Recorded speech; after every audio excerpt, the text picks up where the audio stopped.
If Helen Keller was alive to see what this animal looks like, she'd probably resign from life all over again. When you think of some of the weirdest, most aesthetically atypical animals on Earth, chances are you probably don't think of the elephant. But imagine trying to explain the concept of a four-legged behemoth in the weight class of a semi-truck, with a leviathan for a nose, a trypophobic's night terror for a tail, several superpowers and intelligence that might just rival our own, all while flexing the devil's utensils for an overbite. Well, in honor of today being National Thai Elephant Day, and elephants being my all-time favorite animal, here's why the bouncers of the savannah have an argument for not just the weirdest, but maybe even the most perfect animal in nature. Now, they didn't always look like this, and honestly, thank the stars for second drafts. Platybelodon was an ancient ancestor with the facial configuration of a shovel. Apparently having a spork for a jaw allowed them to undress a tree for its bark. But it also makes it look like the subject of a paint and sip spiked with LS. Then you got Dinotherium, because apparently nature played pin the teeth on a tusker and it took a couple tries. Technically they're not true elephants and more like a distant cousin. But then again, it's not like the elephant's actual relatives make any more sense. Because elephants have the most confusing family reunion of any creature, with their closest kin being the definitely not a rodent rock hyrax, and Columbus' wet dream the manatee and the dugong.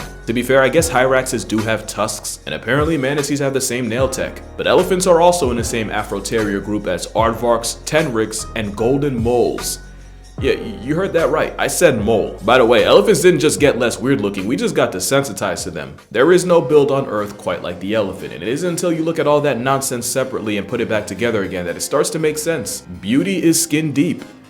So that's exactly where we're starting. This picture went viral because many came to the conclusion that elephants aren't light gray, just chronically ashy, and that's for a couple of reasons. Elephants can live 70 years in the wild, and they do that without ever touching lotion a day in their life, so maybe don't be so judgmental. But for how thick it is, elephant skin is pretty sensitive, so they'll use dust baths and mud masks to protect against the oppressive African sun. Because humans weren't the first to come up with skincare, and depending on the color of the mud, you can get an elephant straight out of King Midas's palace, or a herd in red face from the volcanic dust of Savo. You can also find white elephants covered in clay and mud, not to be confused with the white Asian, call it Wasian elephants that were revered by royalty. Also, depigmentation means Asian elephants have freckles, but let me stop waffling. The skin itself has more cracks than a tanorexic, and looks suspiciously like what a drought in their neighborhood looks like, and it's because the tiny network of dermal ditches and valleys means their skin retains 10 times the water it would if they had glass skin. It's great defense against the sun, but not completely against insects. Which brings us to this. There's two types of people, those that know what an elephant's tail looks like up close, and those I owe an apology, and probably a bill for therapy. If you've ever touched one, it feels like cheap plastic. So basically a built-in fly swatter for an animal with no hands and more junk than its trunk can reach. Pause. They also have hair on their heads, and like everything else about this pachyderm, this too has a purpose. Elephants have about 1 hair per square inch to our 1,300, and social distancing fur follicles actually transfers heat away from the elephant, in some cases by over 20%. That's how you get a baby elephant with a better lineup than me. You see, he doesn't have to wear a hat. And with Asian elephants being hairier, they're much more liable to grow bangs and score an audition on Abbey Road. That doesn't even scratch the surface of their weirdness. The African variety has large ears with blood vessels that also helps them with the heat while also looking suspiciously like the continent they live on. That heat is why they're also one of the few animals with their testes locked inside next to their kidneys. Honestly, for the best. Elephants also have a pharyngeal pouch behind the tongue, pretty much an emergency 4-liter life flask to hold them over during a bad drought. I didn't even know that. They have feet that actually we'll get to that. They have modified teeth that are arguably the biggest flex in the animal kingdom, but probably too big because it's also gotten them violated by poachers to the point where evolution is starting to backpedal on tusks. Also, elephants have big personalities. To be fair, they are mammals, and mammals with mammaries are nothing special. But that trunk it might just be the second most OP body part in nature, with the first being thumbs.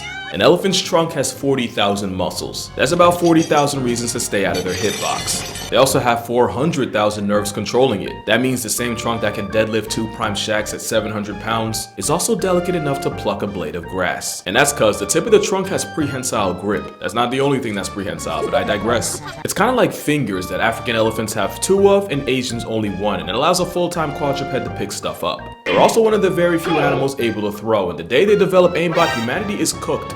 There's plenty of other uses for their trunks, some of them even social. It's so complicated that not only does it take a year or 2 for babies to figure them all out, baby elephants even have an awkward phase where they literally don't know what to do with it. It's actually why you'll see them helicopter it around. There's a joke in there somewhere, I'm not gonna make it, I'm sure the comments will, but just know we're not that different. And if you follow a young elephant long enough, you'll even see it step on its own trunk.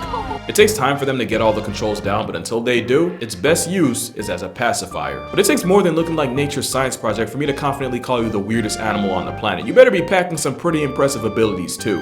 And let it be known, no animal packs more than an elephant. First, super strength. Elephants are more than capable of humbling an entire tree if the endgame's extra calories. Plus, being the biggest thing with life and legs on the planet means this is what happens when second and third forget their place. In a battle royale featuring every land animal, ain't nothing touching a motivated male elephant. Elephants also have the best smell of the animal kingdom, strong enough to threaten a bloodhound's job security. They can sniff out a watering hole over 10 miles away, and they don't just smell where or what food, but elephants can smell how much food. In experiments, elephants were able to consistently sniff and pick the container with the most sunflower seeds without even eyeballing it. A test even dogs failed. Elephants are also way better swimmers than they have any business being. Most mammals can swim, but bigger ones like rhinos and giraffes are pretty poor. And despite gatekeeping watering holes and being a literal land whale, hippos technically can't swim at all. Elephants can't relate. They can swim for hours and cover miles searching for food. There's even a theory that munchies made modern-day mastodons swim from India to the nearby island of Sri Lanka. To put in perspective, there's at least one shark on the planet aware of the existence of elephants. That's kind of crazy to think about. Elephants also have infrasonic hearing and can communicate through low-frequency vibrations. They're too low for any of us to hear, but the sound can travel for miles, and the pachyderms pick up the long-distance calls through their feet. See, I told you we'd get back to that. Thanks to a fatty, spongy-like cushion. Also, you're seeing that right. Elephants do have built-in high heels. That's why there are stories of elephants saving people from tsunamis before they even happen. Elephants even have different infracalls with different meanings.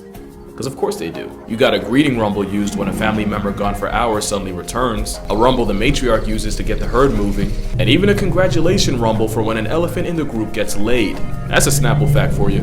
Not to be confused with the symphony of an elephant baby shower. In fact, those calls are often how they end up with a baby. See, the problem with spending nearly 2 years pregnant and another 10 raising a calf that comes out is dating's a different kind of drought. A mother elephant might be open for business once every 5 years, so once that window does open, she makes the elephant equivalent of a Facebook event by broadcasting a booty call to every eligible bachelor in the area. It's like a Batman symbol for down bad bulls, and before long, she's attracted more testosterone than the state of Florida during spring break. And like a 13,000-pound frat boy drunk off lust, violence is the only option, where the winner gets to pass on his genes, while the loser makes sure he's not the only one that's sore.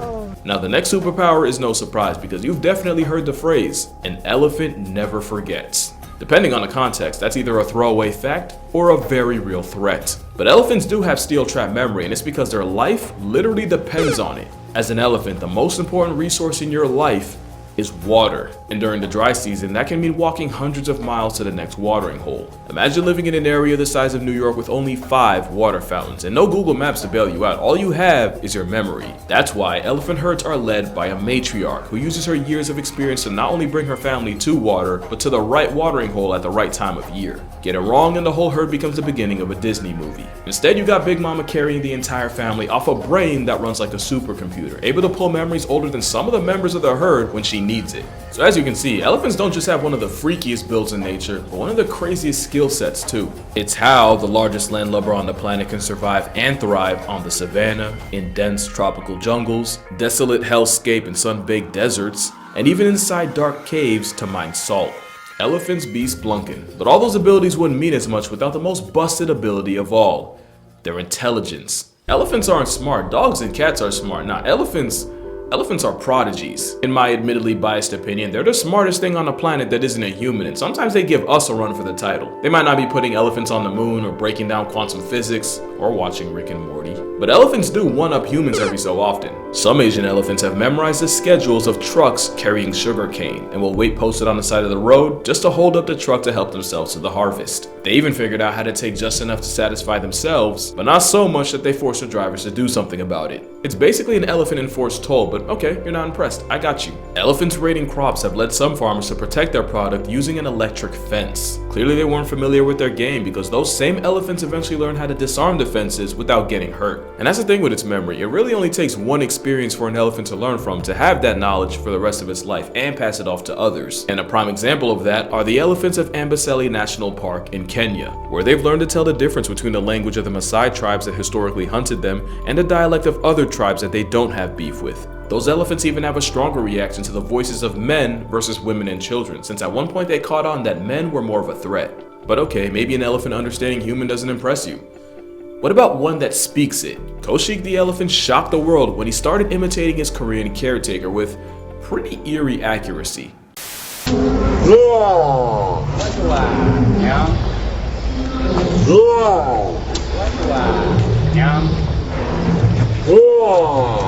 Elephants are also on the VIP list of animals self-aware enough to recognize their reflection and pass the mirror test. They also pass another awareness test that might just be more impressive. So the University of Cambridge did an experiment where they had elephants pass a stick to a researcher, except the stick would be attached to a mat that the elephants would be standing on. So the elephants would have to have the self-awareness to realize they needed to step off the mat to pass the stick. And of course, they had a control group where everything was the same except the stick wasn't attached. Well, 42 times out of 48, the elephant stepped off the mat before passing the stick, compared to just 3 when it wasn't attached. And maybe that's not a big deal and I'm just being a big nerd about it, but that's arguably more impressive than being able to peep yourself in the mirror, but that's just me. I didn't even mention pregnant elephants apparently self-medicating with the plant borjanae seed in order to induce labor, which some women in the same area apparently drink as tea for the same reason. There's different ways of being smart, but it's a tusk jockey's emotional intelligence that really sets them apart. You've probably seen the videos of elephant herds seeming to mourn the dead after coming across the bones of a relative. And considering their almost unnatural sense of smell, there's a good chance they knew exactly who that was, and it's not just other elephants they grieve. Lawrence Anthony was a conservationist who saved a herd of elephants from certain death after they escaped a reserve and were about to be shot, and Anthony somehow communicated with the matriarch enough to bring them back, earning him the nickname the Elephant Whisperer. He would die suddenly in 2011, and in the days after, the same elephants he had rescued showed up to his house and seemed to hold a 2-day vigil. Not only was this after not visiting for more than a year, some of the elephants traveled well over 12 hours for the funeral, and apparently they would return the next several years on the exact date of his death to pay their respects. But that leaves just one question. How? How did they know?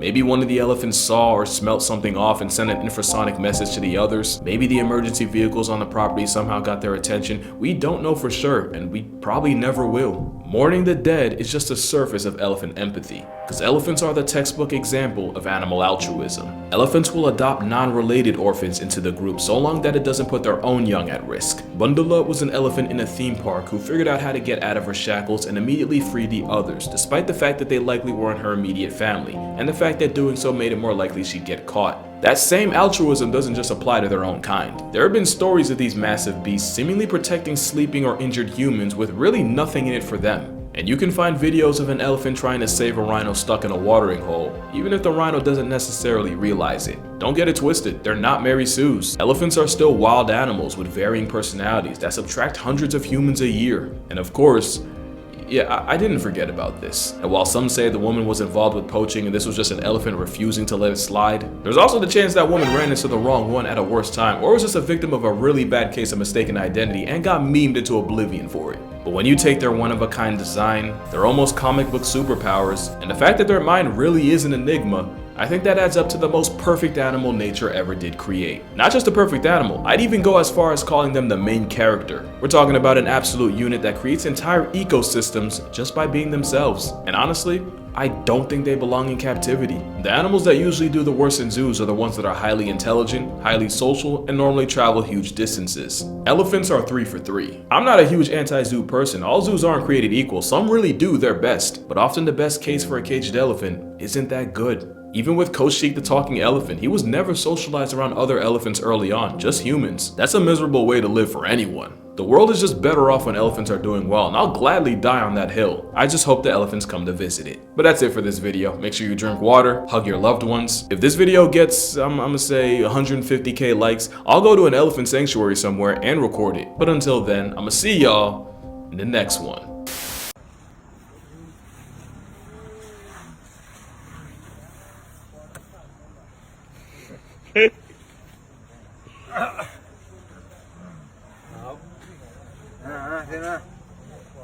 Thế nào. Good. Oh, yeah. Oh.